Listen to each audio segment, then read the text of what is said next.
ஒரு கதை சொல்லிட்டா சார். சித்தேரிமலை அடிவாரத்துல பழங்குடி மக்கள் வசிக்கக்கூடிய ஒரு சின்ன கிராமம் தான் வாச்சாத்தி. இங்க சுமார் 600 கோடி ரூபாய் மதிப்புள்ள சந்தன மரங்கள் இருந்திருக்கு.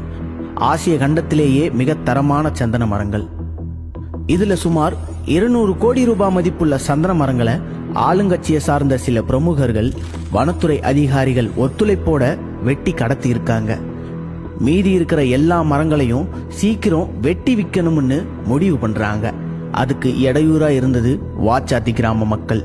வனத்துறை, வருவாய்த்துறை, காவல்துறைன்னு எல்லாரும் சேர்ந்து ரைடுன்னு சொல்லி திட்டமிட்டு ஒரு கிராமத்தையே சூறையாடி இருக்காங்க.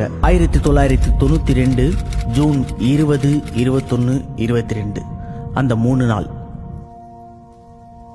எங்கள் கிராமத்தில் அன்னைக்கு ஃபாரஸ்ட் போலீஸ் நீங்கள் சந்தனக்கட்டை திருடுறீங்க அப்படின்னு சொல்லி குழந்தைங்க, வயசான ஆயாங்க மனசாட்சியே இல்லாமல் அவ்வளோ ஒரு அடி அடித்து சித்திரவதைப்படுத்தி எங்களை ஏரிக்கு கூட்டிகிட்டு போகிறாங்க. வாங்க, ஏரியில் சந்தனக்கட்டை இருக்குது.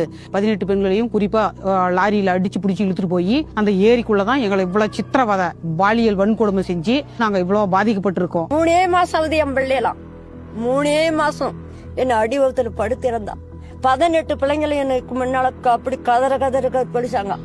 சனிக்கிழமை ஆரம்பிச்ச இந்த கொடுமை ஞாயிற்றுக்கிழமையும் தொடர்ந்து நடந்துட்டே தான் இருந்திருக்கு. எவ்வளவு அக்கிரமா வன்கொடுமையில ஈடுபட முடியுமா, அவனுடைய அதிகாரத்தை செலுத்த முடியுமோ அவ்வளவு மோசமா செலுத்துறான்.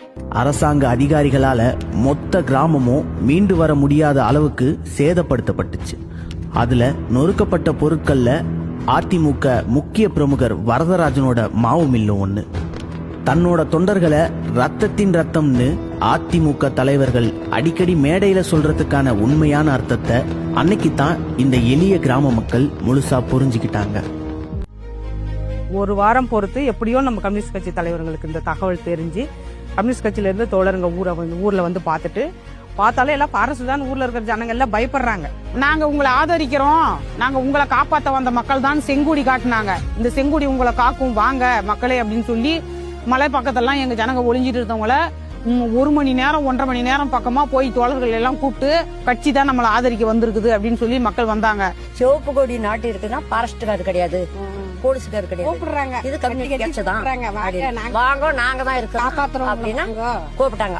இந்த தமிழ்நாடு மலைவாழ் மக்கள் சங்கமும் மார்க்சிஸ்ட் கம்யூனிஸ்ட் கட்சி இல்லைன்னா இந்த கிராமம் சுடுகாடு ஆயிட்டு இருக்கும். எங்க கட்சி எப்போ எங்க ஊருக்குள்ள அந்த செங்கோடி பறந்ததோ அன்னைக்கு ஒரு போலீஸ், ஃபாரஸ்ட் எவனுமே எங்க ஊருக்குள்ள கால் வைக்கிறதில்ல. நாங்க தைரியமா எங்க கட்சியினுடைய கட்டுப்பாடு அந்த மாதிரி. எங்க கட்சிக்கு பயந்து எவனுமே வரது கிடையாது.